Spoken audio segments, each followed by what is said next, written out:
واقعہ کربلا تاریخ کا دردناک واقعہ ہے۔ یہ اقتدار کی جنگ نہیں تھی، اقدار کی جنگ تھی۔ دو شخصیتوں کی لڑائی نہیں تھی، دو نظریات کا ٹکراؤ تھا۔ یہ حق اور باطل کا معرکہ تھا۔ یزید ظلم کا استعارہ ہے، حسین ابن علی امن کی علامت ہے۔ یزید جبر کا پتلا ہے، حسین صبر کا پیکر ہے۔ یزید اپنی بدطینت فطرت اور اپنی طبع ناہموار کے باعث دنیا پر ذلت و رسوائی، ظلم، جبر، جور و زیادتی کی علامت بن کے ابھرا، اور حسین ابن علی رضی اللہ تعالی عنہ حق و صداقت کا نشان بن کے ابھرا۔ کربلا کے تپتے ہوئے ریگزار میں حسینی اور یزیدی دو کردار سامنے آتے ہیں۔ اقبال نے کہا تھا، موسیٰ و فرعون و شبیر و یزید، ایند و قوت از حیات آید پدید، زندہ حق از قوت شبیری است، باطل آخر داغ حسرت میری است، سرخ رو عشق غیور از خون او، شوخی ای مصرع از مضمون او، تا قیامت قطع استبداد کر، موج خون او چمن ایجاد کر۔ یزید بہدل کی بیٹی محسون کا ناپاک بیٹا تھا، اور حسین محمد عربی کی بیٹی فاطمہ کا شہزادہ تھا۔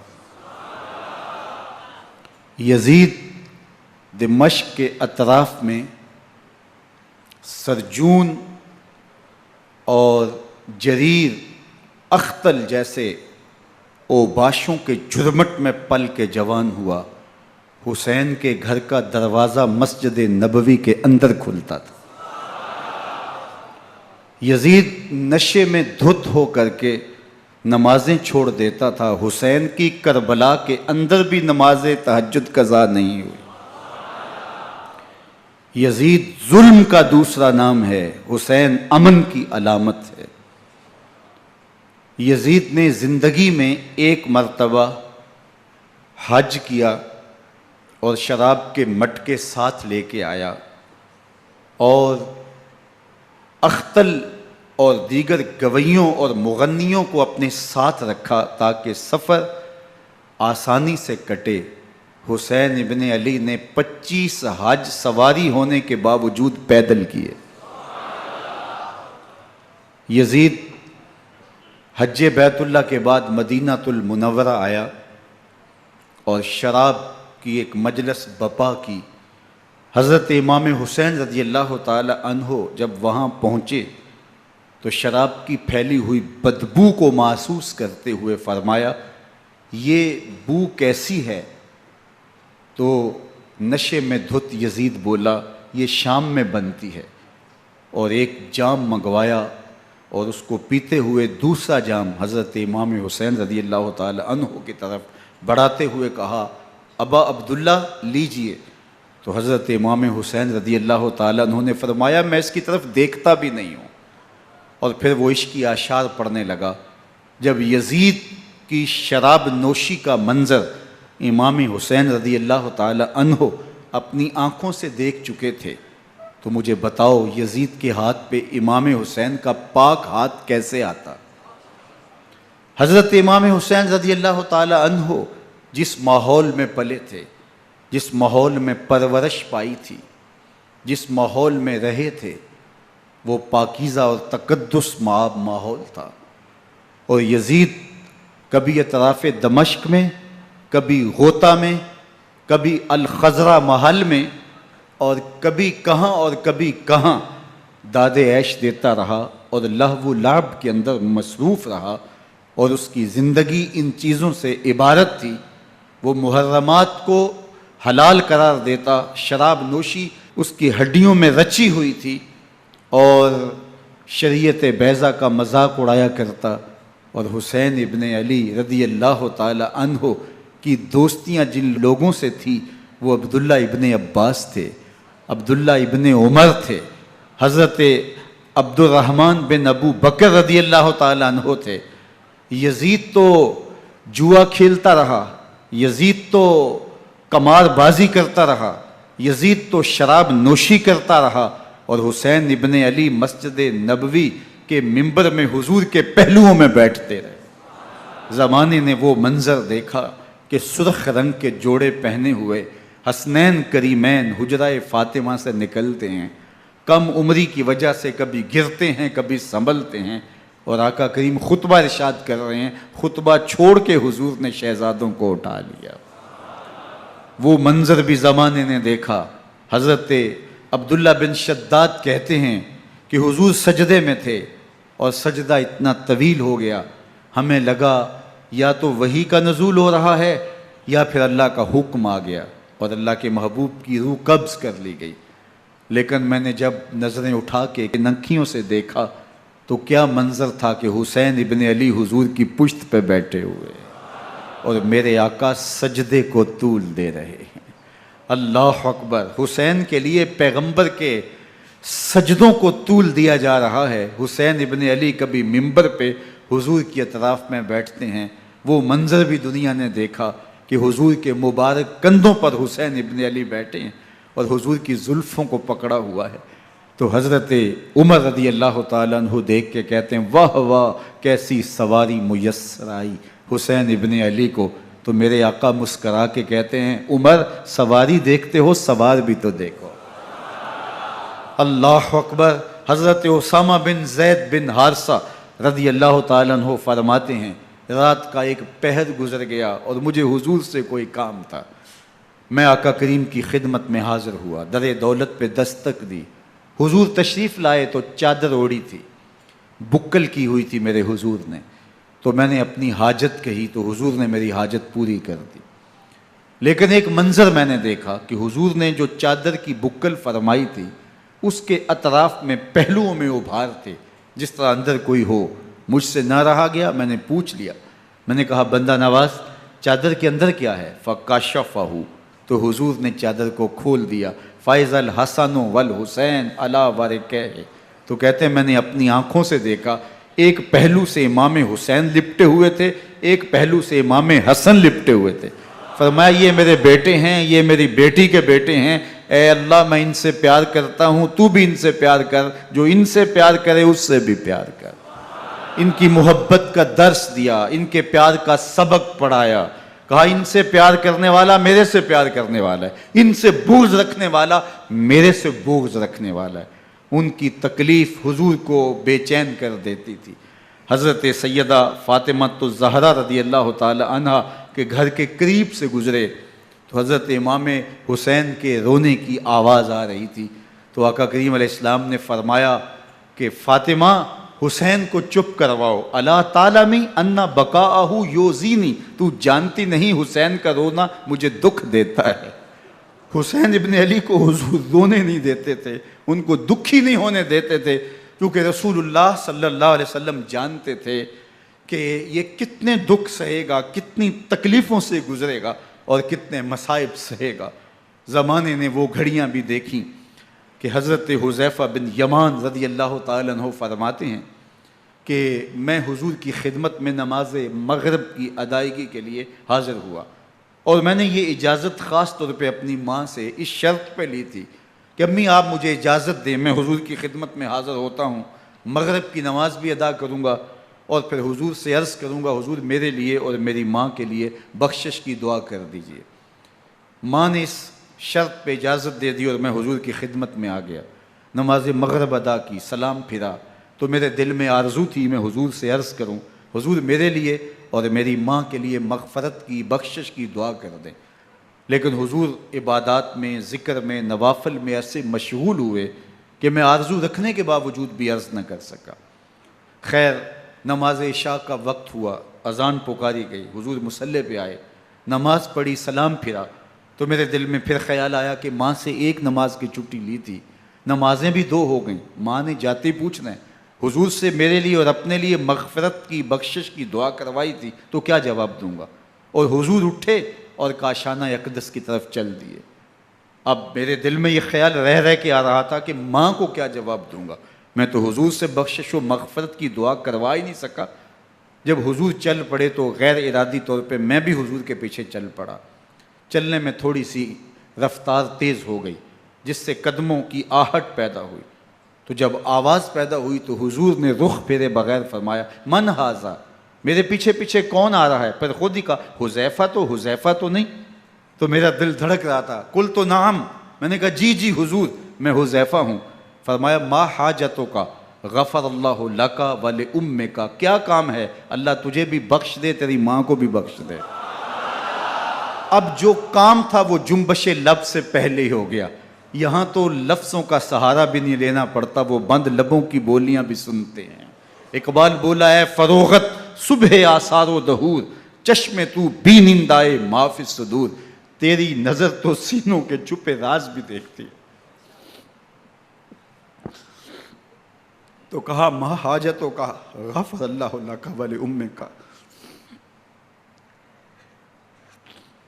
اللہ تجھے بخش دے، تیری ماں کی بھی مغفرت کر دے، کیا کام ہے؟ اب جو کام تھا وہ تو ہو گیا۔ تو میرے حضور نے ارشاد فرمایا حذیفہ سنو، ابھی ایک فرشتہ آیا ہے جو اس سے قبل دھرتی پر پہلے کبھی نہیں آیا، آج پہلی مرتبہ اللہ سے اجازت لے کے 2 کام کرنے آیا ہے، ایک تو مجھے سلام کرنے آیا ہے اور دوسرا خوشخبری دینے آیا ہے کہ آپ کی بیٹی فاطمہ جنتی عورتوں کی سردار ہے اور حسن اور حسین جنتی جوانوں کے سردار۔ ایک طرف یزید ناپاک میسون کا پلیت بیٹا، اور ایک طرف محمد عربی کا نواسا، فاطمہ کے دودھ کا اثر، علی المرتضیٰ کے خون کی تاثیر، رسول اللہ صلی اللہ علیہ وسلم کے کندھوں پہ بیٹھنے والا۔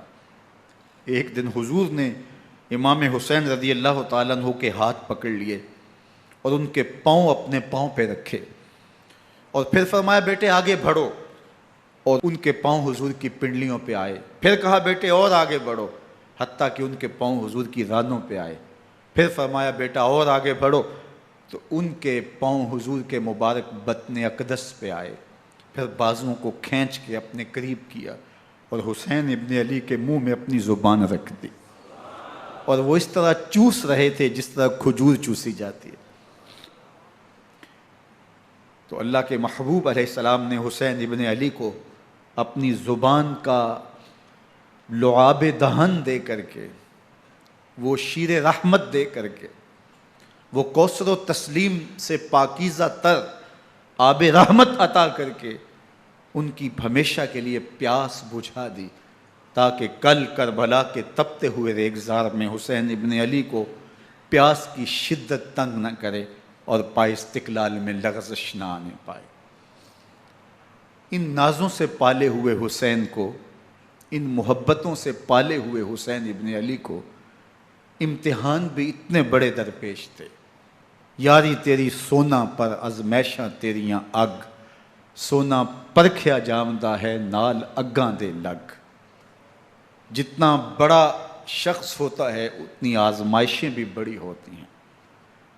پیغمبر رحمت کی آغوش میں کھیلنے والا، حجرہ فاطمہ کا جانشین، مصلی رسول کا وارث، منبر رسول صلی اللہ علیہ وآلہ وسلم پر حضور کے مبارک پہلو اور گود میں بیٹھنے والا حسین، حضور کی زبان چوسنے والا حسین، حضور کے کندھوں پہ سواری کرنے والا حسین، آقا کریم علیہ الصلوۃ والسلام کے مبارک سجدے کی حالت کے اندر حضور کی پشت پہ کھیلنے والا حسین، جس حسین کا دروازہ مسجد نبوی کے اندر کھلتا تھا اور یزید کی کرتوتوں کے چشم دید گواہ تھے۔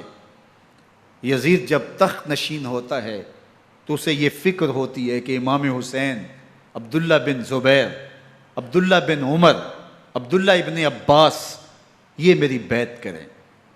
اور وہ ولید بن عقبہ کو لکھتا ہے کہ ہر صورت میں ان کی بیعت لو، اور اگر بیعت نہ دیں تو سختی کرو۔ حضرت امام حسین رضی اللہ تعالی عنہ کو بلاوا آتا ہے کہ آپ کو دارالامارت میں گورنر ہاؤس میں بلایا جا رہا ہے، ولید بن عقبہ کا پیغام آپ کو پہنچتا ہے۔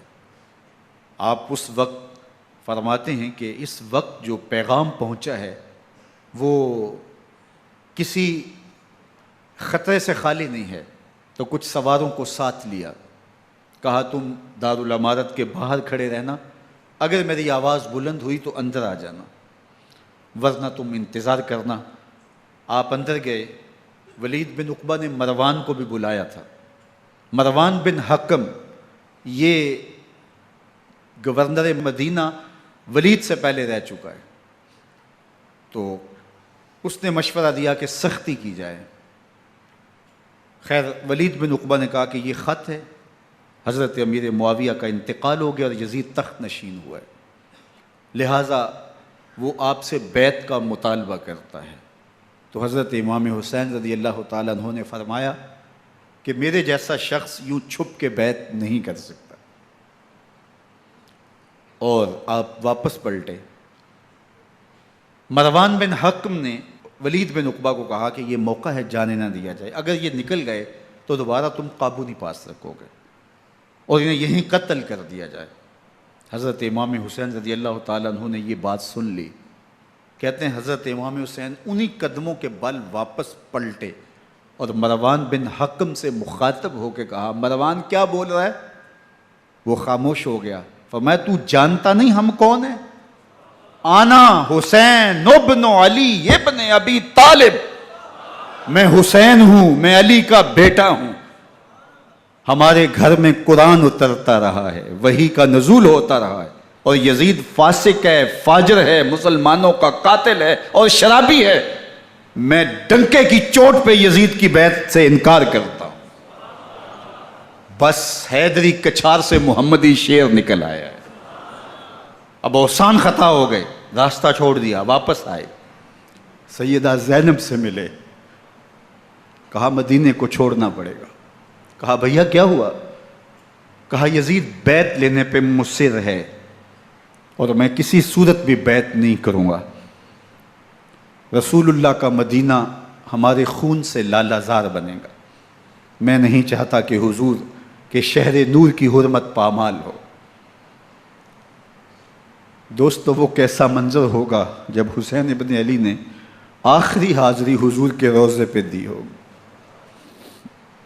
حاجی یا معتمر 10 دن کے لیے، 8 دن کے لیے، 20 دن کے لیے مدینہ المنورہ عارضی سکونت اختیار کرتا ہے، اور حضور کے روضہ انور سے، اس شہر نور سے، ان گلیوں سے، ان بام و در سے ایسا مانوس ہو جاتا ہے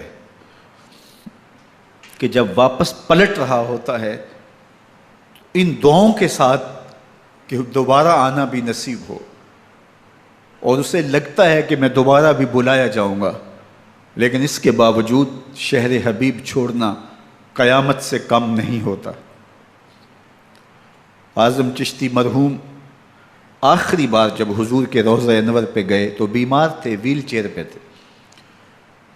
باب بقی سے باہر نکلے تو خادم سے کہا کہ میری ویل چیئر پیچھے سے کھینچو تاکہ میرا رخ روضہ انور کی طرف رہے، اور وہ پیچھے سے کھینچتا چلا جا رہا ہے، اور جب باب مکہ سے پیچھے جنت البقیع کے قریب سے گنبد خضرا نگاہوں سے اوجل ہونے لگا تو اعظم چشتی مرحوم نے کہا، جان بدن سے نکلتی ہے اعظم، جان بدن سے نکلتی ہے اعظم، کوئی آسان ہے مدینے سے جدا ہونا، کوئی آسان ہے مدینے سے جدا ہونا۔ یہ اس شخص کی کہانی ہے جو 10 دن، 5 دن، مہینہ، 2 ماہ وہاں رہتا ہے، اور پھر اس شہر کو چھوڑ کے آنا اس کے لیے آسان نہیں ہوتا۔ اور مجھے بتاؤ کہ حسین جو پیدا مدینے میں ہوا، جس کے گھر کا دروازہ مسجد نبوی کے اندر کھلتا تھا، جو مسجد نبوی کے اندر پرورش پا کے جوان ہوتا ہے اور مدینے کی گلیوں میں کھیلتا رہا، اس حسین ابن علی کے لیے مدینہ چھوڑنا، اور پھر وہ اس بات کا علم اور شعور رکھتے تھے کہ یہ آخری بار حضور کے در پہ حاضری ہے، دوبارہ اس شہر نور میں نہیں آ سکوں گا، تو کیا قیامت ہوگی اور کیا منظر ہوگا۔ محمد بن حنفیہ کے علاوہ خاندان نبوت کے جتنے لوگ تھے ان سب نے شہر مدینہ کو الوداع کہا، اور رات کے موقع میں مدینہ المنورہ کو، مسجد نبوی کو چھوڑ کر کے مکہ کی جانب عازم سفر ہوئے۔ 3 شعبان المعظم کو مکہ المکرمہ پہنچتے ہیں، ادھر کوفیوں کے خطوط آنے شروع ہو جاتے ہیں۔ حضرت امام حسین رضی اللہ تعالیٰ عنہ مسلم بن عقیل رضی اللہ تعالیٰ عنہ کو صورتحال معلوم کرنے کے لیے بھیج دیتے ہیں۔ 40,000 کوفی آپ کے ہاتھ پہ بیعت کر لیتے ہیں۔ ادھر 25 پیدل حج کرنے والے حضرت امام حسین 8 ذی الحج کو احرام باندھتے ہیں، لیکن آپ کو پتہ چلتا ہے کہ حاجیوں کے روپ میں قاتل چھپا دیے گئے، تو آپ اس احرام کو حج کی بجائے عمرے میں بدلتے ہیں اور کوفے کی جانب عازم سفر ہوتے ہیں۔ کائنات والو، ذرا سینے پہ ہاتھ رکھ کے دیکھو کہ یہ کتنا مشکل مرحلہ تھا۔ اس دین کی آبرو کو بچانے کے لیے حضرت امام حسین رضی اللہ تعالیٰ عنہ نے کتنا بڑا قدم اٹھایا۔ آپ کے بہی خواہ، دوست، احباب عبداللہ بن عمر یہ سارے روکتے ہیں۔ عبداللہ بن عباس کہتے ہیں حضرت نہ جائیے، الکوفی لا یوفی، کوفی کبھی وفا نہیں کرتے، آپ کے والد کو وہاں شہید کیا گیا، لیکن آپ ایک فرض کو نبھانے جا رہے ہیں۔ میرے غم گسارو، میرے مہربانوں، نہ روکو مجھ کو جانے دو، مجھے نانے کے دی کی ڈوبتی کشتی بچانے دو، میں جاتا ہوں کہ دنیا پر وفا کا نام رہ جائے، میں رہوں نہ رہوں پر عظمت اسلام رہ جائے۔ میں نہیں جاتا تو نبی کے گھر کی آن جاتی ہے، میں نہیں جاتا تو نبی کے گھر کی آن جاتی ہے، تمہارا دین جاتا ہے، میری غیرت ایمان جاتی ہے۔ حضرت امام حسین یہاں سے چلتے ہیں، ابھی راستے میں ہی پہنچتے ہیں کہ یہ خبر آتی ہے کہ کوفے والوں نے بے وفائی کر دی، حضرت مسلم بن عقیل رضی اللہ تعالیٰ عنہ کو شہید کر دیا گیا، نعمان بن بشیر معزول کر دیے گئے، ابن مرجانہ ابن زیاد وہاں متعین کر دیا گیا جو سخت گیر شخص تھا، اور اس نے لوگوں کو ڈرایا، دھمکایا، اور کوفے کے لوگوں کے دل بدل گئے اور وہ بیتیں توڑنے لگے۔ وہ منظر مسجد کوفہ کا کتنا دلگداز تھا، جب امام نماز کے لیے کھڑے ہوئے تو 40,000 لوگ آپ کے پیچھے تھا۔ جب سلام پھیرا اور امام نے دیکھا کہ پیچھے لوگ نہیں ہیں، پھر لوگوں نے اپنے دروازے بھی بند کر لیے۔ رات کی تنہائیاں ہیں اور حضرت مسلم بن عقیل کو کوئی پناہ دینے والا نہیں ہے، لوگوں نے دروازے بند کر لیے کہ کہیں ہمارے گھر میں نہ آ جائیں اور ہم مشقت اور حکومتی تشدد کا شکار نہ ہوں۔ کتنا دردناک لمحہ ہے حضرت مسلم بن عقیل رضی اللہ تعالیٰ عنہ پہ، اور پھر حضرت مسلم بن عقیل بے دردی سے شہید کر دیے جاتے ہیں۔ آپ ابھی راستے میں ہیں، یہ ساری کہانی پہنچتی ہے کہ حضرت مسلم شہید کر دیے گئے اور بے دردی سے شہید کر دیے گئے۔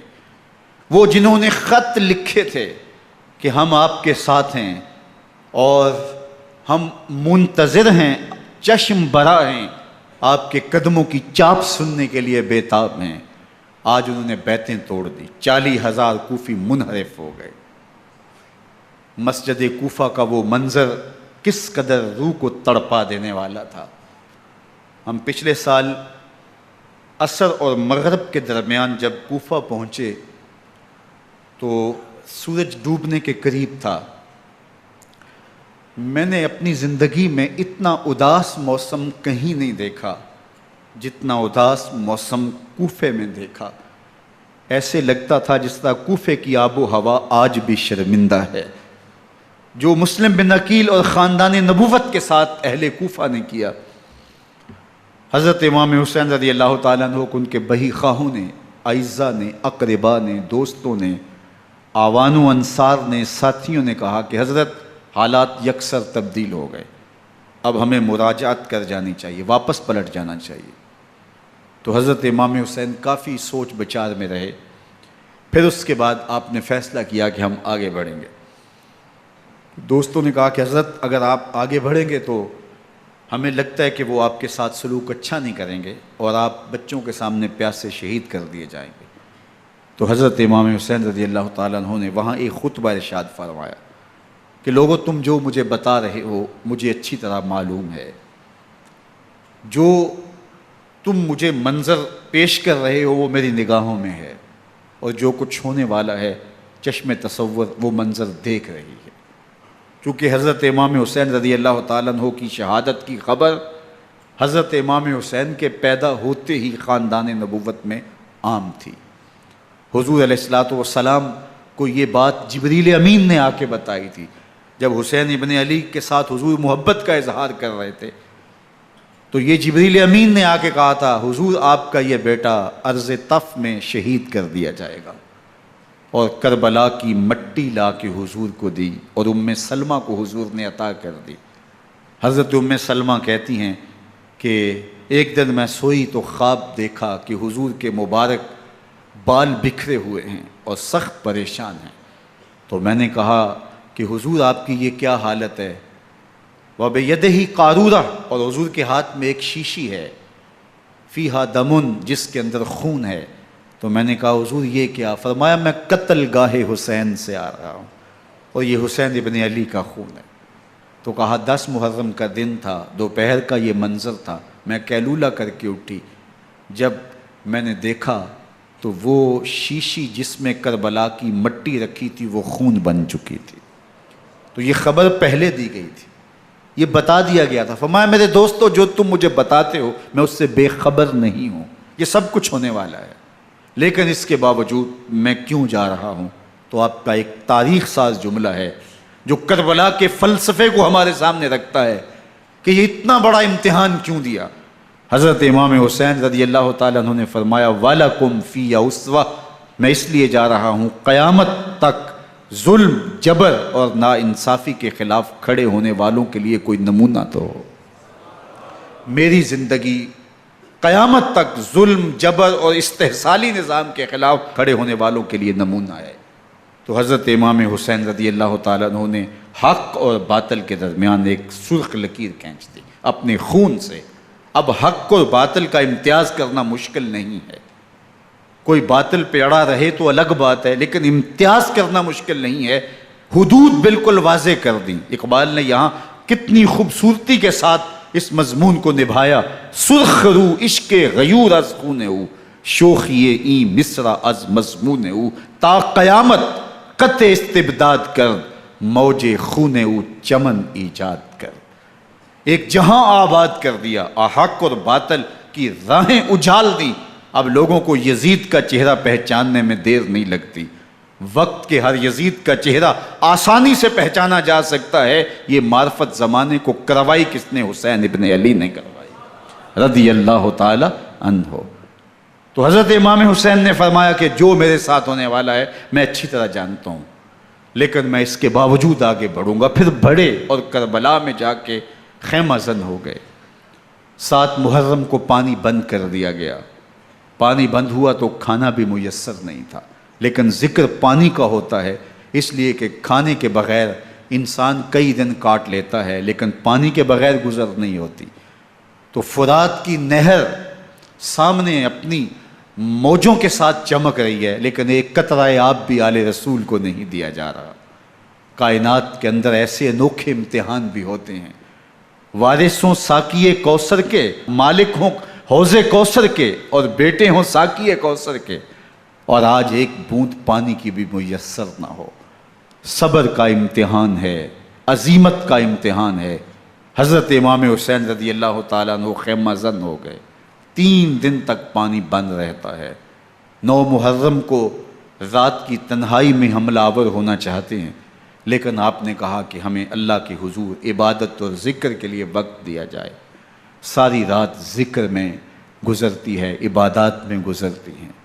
رات کے اندھیرے میں آپ چراغ بجھا دیتے ہیں۔ آوان و انصار کو کہتے ہیں کہ ان کی دشمنی میرے ساتھ ہے، انہیں میرا خون چاہیے، اگر تم رات کی تاریکی میں نکل جاؤ تو میں تم سے کوئی مواخذہ نہیں کروں گا، اور یہ بھی تمہارا پیچھا نہیں کریں گے، اس لیے کہ ان کا مطلوب تم نہیں ہو، ان کا مطلوب میں ہوں۔ جب چراغ جلایا تو کوئی بھی نہیں گیا۔ مسلم بن اوسجہ کھڑے ہو کے کہتے ہیں حضرت اگر ہمارے بدن کو 70 بار کاٹا جائے اور جلایا جائے اور ہواؤں میں اڑا دیا جائے پھر بھی آپ کا ساتھ نہیں چھوڑیں گے۔ 70 سال کے بوڑھے ہیں حبیب بن مظاہر، کہتے ہیں حضرت آپ کو چھوڑ کے جائیں کہاں، آپ کو چھوڑ کے جائیں کہاں؟ کوئی ساتھ چھوڑنے کے لیے تیار نہیں ہے۔ پیاس ہے، سخت گرمی ہے، کربلا کا ماحول ہے، 72 افراد اور خاندان کی خواتین میدان کربلا میں خیمہ زن ہیں۔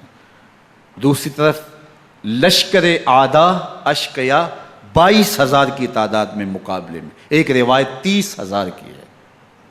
ان صرف 72 پیاسے لوگوں کے لیے اتنے لوگوں کو جمع کرنے کا مقصد خوف زدہ کرنا تھا۔ شرط ہے کہ یزید کی بیعت کر لیں، محاصرے توڑ دیں گے، پانی دستیاب ہوگا، اعزاز و اکرام سے نوازا جائے گا، خزانوں کے منہ کھول دیے جائیں گے۔ لیکن حسین ابن علی کہتے تھے سب کچھ لٹ جائے گا، باطل کے ہاتھ پہ ہاتھ نہیں رکھوں گا۔ اللہ اکبر۔ اب صبح طلوع ہوتی ہے، عاشور کا دن چڑھتا ہے، سورج اپنی پوری تمازت کے ساتھ گرمی برسا رہا ہے۔ آج خاندان نبوت کا امتحان زمانے نے دیکھنا ہے۔ رسول اللہ کا لعاب چوسنے والا اس کے صبر کا آج امتحان ہے۔ حضور کے کندھوں پہ کھیلنے والے حسین کا آج امتحان ہے۔ اللہ اکبر۔ حسین ابن علی تمام حجت کرتے ہیں میں نے تمہارا کچھ نہیں بگاڑا، میں نے کسی کا خون نہیں کیا، میں نے کوئی زیادتی نہیں کی، تم کیوں میرے قتل کے در پہ ہو؟ تم جانتے نہیں میں کون ہوں؟ میں تمہارے نبی کا نواسا ہوں، رسول اللہ صلی اللہ علیہ وآلہ وسلم کے کندھوں پہ کھیلتا رہا ہوں، حضور کا لعاب چوستا رہا ہوں، اور میں بوسہ گاہ رسول صلی اللہ علیہ وآلہ وسلم ہوں۔ لیکن ان اشقیاء کے دل پر کوئی چیز اثر انداز نہیں ہوتی۔ ایک ہور ہے، اللہ اس کے دل میں نرمی ڈالتا ہے۔ پہلے تو امام حسین کو گھیر کے لے کر کے آتا ہے، لیکن بعد میں وہ قافلہ یزید سے قافلہ حسین کی طرف آ جاتا ہے۔ امام حسین فرماتے ہیں تو دنیا میں بھی ہور ہے، آخرت میں بھی ہور ہے، آزادی مل جاتی ہے۔ باقی 22,000 کا لشکر جرار امام حسین کے قتل کے در پہ ہے۔ پھر تاریخ نے خاندان نبوت کا وہ انوکھا امتحان دیکھا۔ حضرت امام حسین کے بچے بالخصوص خواتین پیاس کی شدت میں حلق خشک ہیں۔ حضرت سکینہ تڑپ کے اپنے باپ سے کہتی ہیں کہ مجھے 6 ماہ کے علی اصغر کی پیاس نہیں دیکھی جا رہی۔ بچے کو ہاتھوں پہ اٹھاتے ہیں اور نہر فرات کے کنارے پہنچ کے فرماتے ہیں اشقیاء سے مخاطب ہو کے تمہارا معاملہ میرے ساتھ ہے، اس 6 ماہ کے بچے نے تمہارا کچھ نہیں بگاڑا، اور چلو بھر کے اس کا حلق سیراب کرنا چاہتے ہیں۔ ایک 2 شاخہ تیر آتا ہے جو حضرت علی اصغر کے گلے کو چیر دیتا ہے۔ راوی لکھتے ہیں کہ وہ عام تیر نہیں تھا، جانوروں کو شکار کرنے کے لیے جو بڑے تیر ہوتے ہیں وہ 2 شاخہ تیر تھا۔ وہ گردن کو کاٹ دیتا ہے، خون بہنے لگتا ہے، گردن لٹک جاتی ہے۔ حضرت امام حسین وہ بہتا ہوا خون اپنے چلو میں لیتے ہیں اور آسمان کی طرف اچھال کے کہتے ہیں مالک حسین کی یہ قربانی بھی قبول فرما۔ یہ تماشا لب بام نہیں ہے۔ بچہ بیمار ہو، ڈاکٹر جواب دے دیں، ماں باپ کے ہاتھ پھول جاتے ہیں۔ زندگی کی سانسیں ابھی چل رہی ہوتی ہیں، لیکن ڈاکٹر کہے کہ یہ میرے بس کا روگ نہیں ہے، کہیں اور لے جاؤ، تو زندگی کا لف و نشر غیر مرتب ہو جاتا ہے۔ میں سلام پیش نہ کروں حسین ابن علی کو، 6 ماہ کا علی اصغر ہاتھوں میں دم توڑتا ہے، گردن لٹک جاتی ہے، خون بہہ رہا ہے۔ اب خیموں کی طرف بڑھ رہے ہیں لیکن زبان پہ شکایت نہیں ہے، کہتے ہیں مالک حسین کی یہ قربانی قبول کر لے۔ اب خیموں کی طرف آنا، شہر بانوں ام رباب سیدہ زینب حضرت سکینہ سلام اللہ علیہا کا سامنا کوئی آسان کام نہیں تھا، لیکن حسین ابن علی آتے ہیں، شہزادے کو یہاں خیموں کے قریب رکھ کے کہتے ہیں کہ یہ حوض کوثر سے سیراب ہو گیا ہے۔ اللہ اکبر، کوہرام مچ جاتا ہے خیموں کے اندر، کیا منظر ہوگا اور ان کو کن الفاظ کے پیرائے میں ڈھال کر کے ان کیفیات کو بیان کیا جا سکتا ہے جو اہل بیت کے خیموں کے اندر علی اصغر کی شہادت کے بعد کا منظر رقم ہو رہا ہوگا۔ اللہ اکبر، ادھر اشکیا آوازیں دے رہے ہیں، مبارزت کے لیے پکار رہے ہیں۔ زمانے نے پھر وہ منظر بھی دیکھا کہ جوان بیٹے کو 18 سال کی کمائی حضرت امام حسین میدان عمل میں بھیج رہے ہیں۔ وہ علی اکبر جو حسین کا نور نظر ہے، آنکھوں کا قرار ہے، دل کی تسکین ہے۔ اور پھر حضرت علی اکبر جب گھوڑے کی زین سے فرش زمین پہ گرتے ہیں تو باپ کو آواز دیتے ہیں، اور حضرت امام حسین جو ہے وہ آگے جا کے بیٹے کی لاش اٹھاتے ہیں۔ اللہ اکبر، 18 سال کے بیٹے کی لاش کو کندھوں پہ اٹھا کے خیموں تک لاتے ہیں اور ہاتھ پھیلا کے کہتے ہیں مالک حسین کی یہ قربانی بھی قبول فرما۔ کبھی قاسم بن حسن کی لاش اٹھا کے لاتے ہیں، کبھی اون و محمد کی لاشیں اٹھا کے لاتے ہیں، بھتیجوں کی، بھانجوں کی، بھائی عباس کے کٹے ہوئے بازو اور زخموں سے چھدا ہوا لاشا۔ کیا کیا قیامتیں تھیں جو اس کربلا کے ایک میدان کے اندر نہیں توڑی گئیں۔ حضرت امام حسین پر دکھ پہ دکھ، تکلیفوں پہ تکلیفیں۔ اب 71 لاشیں اٹھا کے خیموں تک پہنچا چکے، اور ادھر مبارزت کی دعوت دی جا رہی، آؤ میدان عمل میں آؤ، اب دیر کیوں کر رہے ہو۔ رسول اللہ کا حرم، رسول اللہ کی شہزادیاں جو نازوں میں پلی تھیں، وہ کلیاں جو شبنم کا بوجھ بھی گوارا نہیں کر سکتی تھی، آج مصیبتوں کے پہاڑ ٹوٹ گئے۔ حضرت امام حسین کبھی شہربانوں کو، کبھی ام رباب کو دلاسا دیتے ہیں، کبھی حضرت زینب کو کہتے ہیں۔ حضرت زینب کربلا کے اس میدان کے اندر بڑے حوصلے کے ساتھ اپنے بھائی کے ساتھ کھڑی رہی، اپنے 2 بیٹے راہ خدا میں پیش کیے، ان کی لاشیں وصول کی، لیکن زینب جس جرأت کے ساتھ، جس پامردی کے ساتھ اس سارے منظر کو حوصلے کے ساتھ سہتی رہی، وہ یقیناً حوصلہ سیدہ زینب سلام اللہ علیہا کا ہی ہے۔ لیکن یہ وہ منظر تھا کہ زینب کا دل بھی ڈول گیا جب حسین ابن علی گھوڑے پہ بیٹھنے لگے اور ان کو گھوڑے میں بٹھانے والا کوئی نہیں تھا، اور جو بھی سوار جاتا پھر واپس اس کی لاش ہی آتی اور حسین ابن علی لے کے آتے۔ آج حسین ابن علی جا رہے ہیں، زندگی کا سارا سرمایہ لٹ رہا ہے، حضرت زینب سلام اللہ علیہا سنبھل نہیں رہی۔ حضرت امام رضی اللہ تعالیٰ عنہ اٹھے اور آپ نے حضرت زینب کو صبر کی تلقین کی اور کہا کہ صبر ہی بہترین ذریعہ ہے اور اللہ کی قربت کا ایک بہترین سبب ہے، اور ان کو صبر کی تلقین کرتے ہوئے فرمایا کہ میرے بعد تم نے اس ذمہ داری کو سنبھالنا ہے اور ان مخدرات اسلام کی، ان شہزادیوں کے پردے کی تم نے حفاظت کرنی ہے۔ اور پھر گھوڑے کی زین کس کے امام حسین لشکر اشکیا کی طرف بڑھتے ہیں۔ اب خیموں سے سسکیوں کی آواز آ رہی ہے، ان کا سردار، ان کا تاجدار آج سب کو چھوڑ کے کربلا کے میدان کی طرف بڑھ رہا ہے۔ جرم کیا کیا، قصور کیا کیا، اس نے کیا زیادتی کی کہ آج نیزوں اور انیوں کے مقابلے میں 22,000 کا لشکر حضرت امام حسین پہ ٹوٹ پڑتا ہے۔ آپ پھر اتمام حجت کرتے ہیں، میں نے کسی کو قتل نہیں کیا، خون ناحق نہیں بہایا، میرے خون کے درپے کیوں ہو، اپنی آخرت کیوں برباد کرتے ہو، تم جانتے نہیں میں کون ہوں، میں تمہارے نبی کا نواسا ہوں۔ لیکن ابن زیاد کہتا ہے مقابلے میں آؤ۔ پھر حضرت امام حسین رضی اللہ تعالیٰ عنہ مقابلے میں آتے ہیں، اور جب گھوڑے کو ایڑ لگا کے دشمن اشقیاء پہ ٹوٹتے ہیں تو پھر ایسا منظر ہوتا ہے کہ وہ بھیڑ بکریوں کی طرح آگے بھاگتے ہیں۔ 71 زخم کلیجے پہ لیے شجاعت کا یہ پیکر جب میدان میں آتا ہے، آواز آتی ہے یہ کون ذی وقار ہے، بلا کا شاہ سوار ہے، لباس ہے پھٹا ہوا غبار سے اٹا ہوا، تمام جسم نازنی چھدا ہوا کٹا ہوا، یہ نبی کا نور عین ہے، یہ بالیقین حسین ہے، یہ حسین ابن علی ہے رضی اللہ تعالیٰ عنہ۔ پھر چاند بادلوں میں گھر جاتا ہے، شامی غنڈے تیر برساتے ہیں، تلواروں سے آپ کے بدن پر ضربیں لگاتے ہیں اور نیزوں سے آپ کے بدن کو پرو دیتے ہیں۔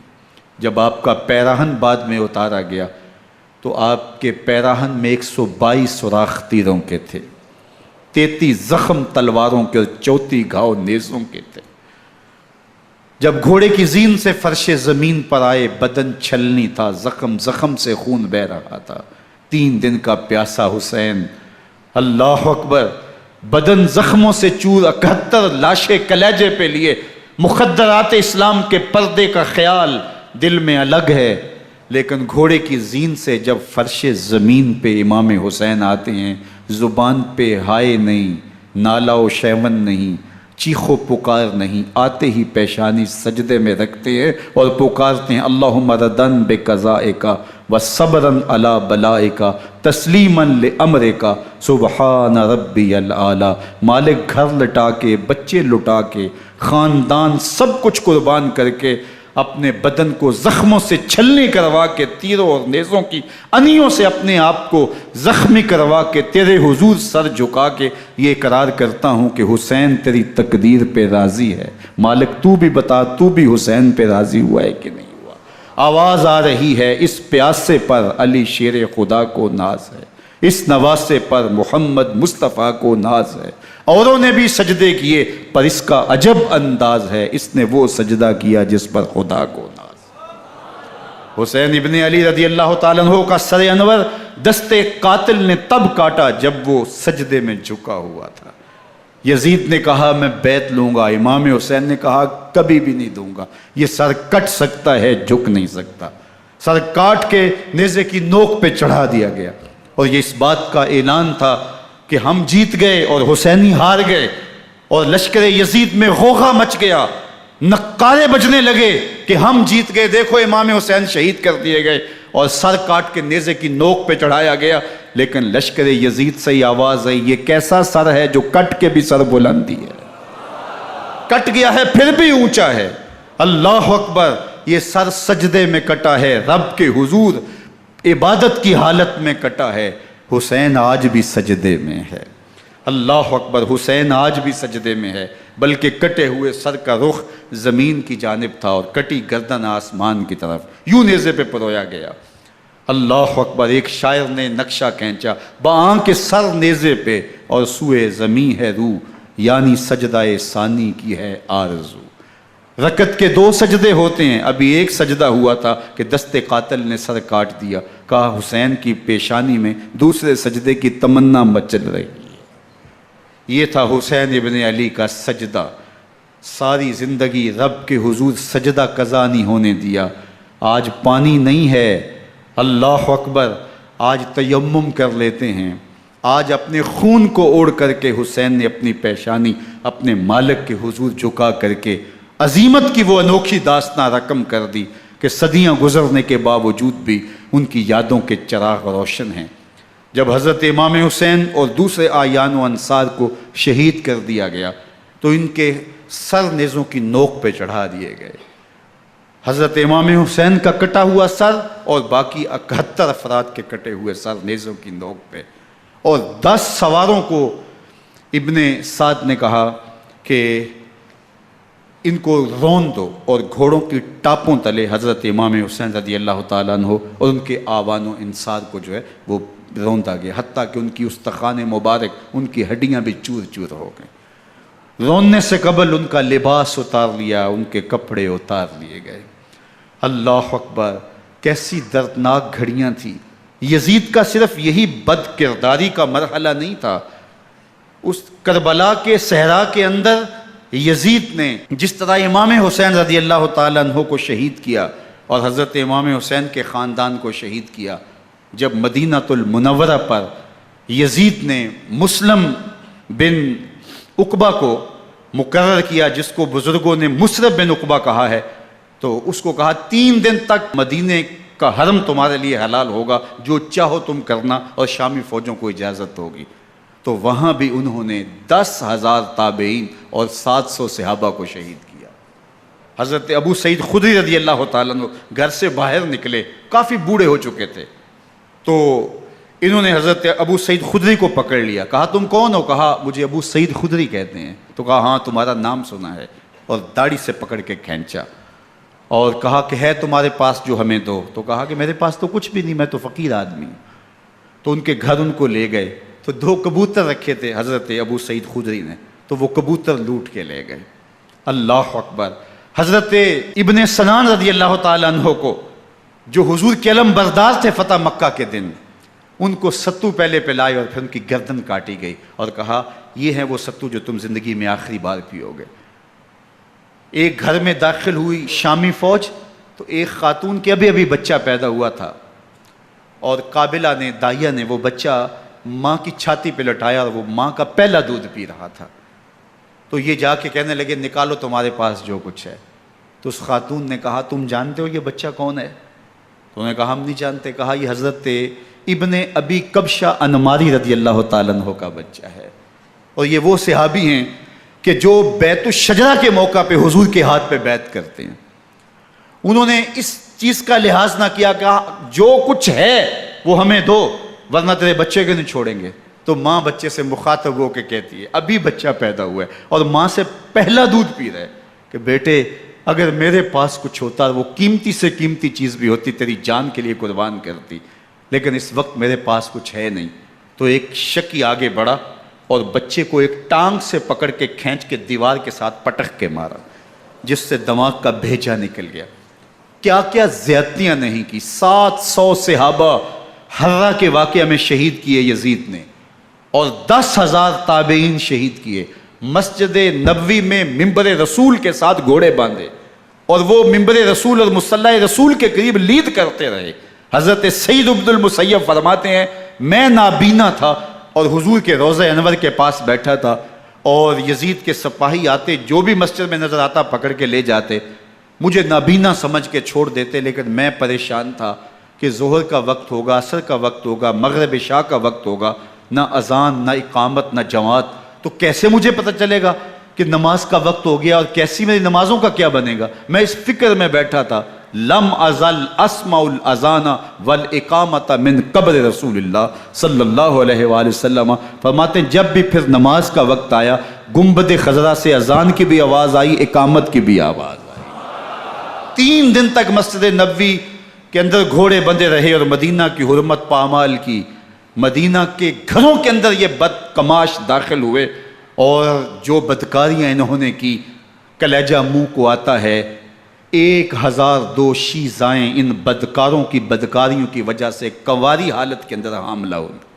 3 دن تک مدینے کا حرم انہوں نے پامال کیا، اور پھر مکہ المکرمہ میں کعبہ اللہ پر گولے برسائے، اور کعبہ کا غلاف جل گیا۔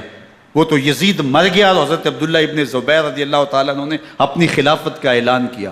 یزید کے یہ کرتوت تھے، ادھر اہل مدینہ کو ستایا، ادھر اہل مکہ کو ستایا، اور رسول اللہ صلی اللہ علیہ وسلم کے خانوادے کی بے حرمتی اور توہین کی۔ نہ صرف انہیں قتل کیا گیا، ان کی لاشوں پہ گھوڑے دوڑائے۔ ابن سعد اور شمر جو ہے وہ خیموں میں داخل ہوا، اور مخدرات اسلام کی چادریں چھیننے کی کوشش کی۔ حضرت زینب سلام اللہ علیہ نے مخاطب ہو کے کہا ہمارے چہرے کے رکھوالے چلے گئے ہیں، ظالم تو خیال نہیں کرتا ہم رسول اللہ کی بیٹیاں ہیں۔ حضرت شہربانو، حضرت زین العابدین اور حضرت زینب سلام اللہ علیہم، ان تینوں کو ایک اونٹ پہ باندھا گیا، اور باقی اونٹوں پہ باقی سادات کو، حضور کی شہزادیوں کو باندھا گیا، رسیوں میں جکڑا گیا، اور اونٹوں پہ باندھ کر کے کوفے کی جانب آگے آگے شہیدوں کے سر چل رہے ہیں، اور پیچھے یہ قافلہ چل رہا ہے۔ اور جب یہ قافلہ وہاں سے گزرا جہاں لاشیں پڑی تھیں، امام زین العابدین 14 سال کے تھے اور بیمار تھے، اور ان کا حوصلہ نہ ہوا، وہاں غشی ان کے اوپر آنے لگی، اور وہ منظر ابن کثیر نے، باقی لوگوں سب نے لکھا ہے کہ پھر جب ان کی یہ حالت ہوئی تو پھر سیدہ زینب سلام اللہ علیہ، جنہوں نے ابھی تک بڑے حوصلے کے ساتھ ساری مشکلات کا مقابلہ کیا تھا، اب ان کے بندھن ٹوٹ گئے اور آنکھوں سے آنسو بہنے لگے، اور سیدہ زینب تھے امام حسین رضی اللہ تعالیٰ عنہ کی لاش پہ کھڑے ہو کے، اور وہ روندی ہوئی لاش، ٹوٹی ہوئی ہڈیاں، اور وہ برینا بدن، کٹا ہوا سر نیزے کی نوک پہ، اور لاش یہ پڑی ہے. تو حضرت سیدہ زینب نے مدینے کی طرف منہ کر کے جو ہے وہ حضور سے فریاد کی، یا محمد آہو، یا محمد آہو، ھذا حسین بالآراء مزمل بالدماء، یا محمد آہو بناتوں کا سبایا. یا رسول اللہ، اے پیارے آقا، یا جد آہو، اے ہمارے نانا محترم، یہ دیکھیے آپ کا حسین پڑا ہوا ہے. بدن سے کپڑے اتار لیے گئے، خاک ہوائیں اڑا رہی ہیں، اور اس کے اوپر چادر جو ہے وہ مٹی کی پڑ گئی ہے. حضور آپ کی اولاد کاٹ دی گئی، اور پھر کہا بناتوں کا سبایا. حضور دیکھیے آپ کی بیٹیوں کے ہاتھ باندھ دیے گئے ہیں، اونٹوں پہ کس دیا گیا ہے، سر شہیدہ آگے آگے چل رہے ہیں، اور حضرت سیدنا امام حسین کا آگے آگے سر ہے. راستے کے اندر ایک جگہ آئی، رات گزری اور ان کو اتارا گیا. رات کا موقع تھا، ایک خاتون آئی اور اس نے کوئی کھانا پیش کیا ان کو، اور کہا کہ میں کسی زمانے میں حضرت سیدہ فاطمہ تو زہرا کی نوکری کیا کرتی تھی، ان کی لونڈی تھی، ان کی کنیز تھی، اور آج مجھے پتہ چلا کہ آپ لوگ گزر رہے ہیں، تو میں نے کہا کہ میں اپنی مخدومہ کے خاندان کی خدمت کروں.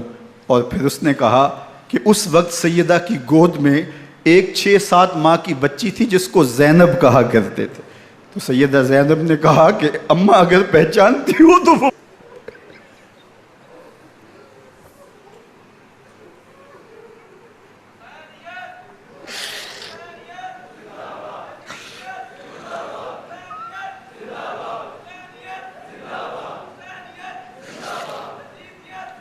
یہ تاراج اور لٹا ہوا کارواں پھر وہاں سے کوفے میں کیسے پہنچا، اور کوفے کے اندر سیدہ زینب سلام اللہ علیہا نے وہ یزید کے دربار میں، ابن زیاد کے دربار میں وہ جرأت آمیز جو باتیں کہیں. اللہ اکبر، زینب کی زبان میں علی کی خطابت بول رہی تھی، اور پھر دشمن اور دوست سارے رونے لگے، اور وہ کیا دل گداز منظر تھے. اور پھر یہ سروں کا قافلہ اور سادات کرام کا مشکیں کسی ہوئی ہیں اور اونٹوں پہ باندھے ہوئے، ان کو وہاں سے پھر قادسیہ اور قادسیہ سے پھر دمشق یزید کے دربار میں پہنچایا گیا. اور وہاں سے یہ لٹے ہوئے خانمہ برباد تاراج لوگ مدینہ المنورہ میں کیسے پہنچے، اور اہل مدینہ نے کیسے استقبال کیا، اور وہ منظر کتنا دلگداز تھا جب اہل مدینہ زینب سے پوچھتے تھے زینب حسین کہاں ہے.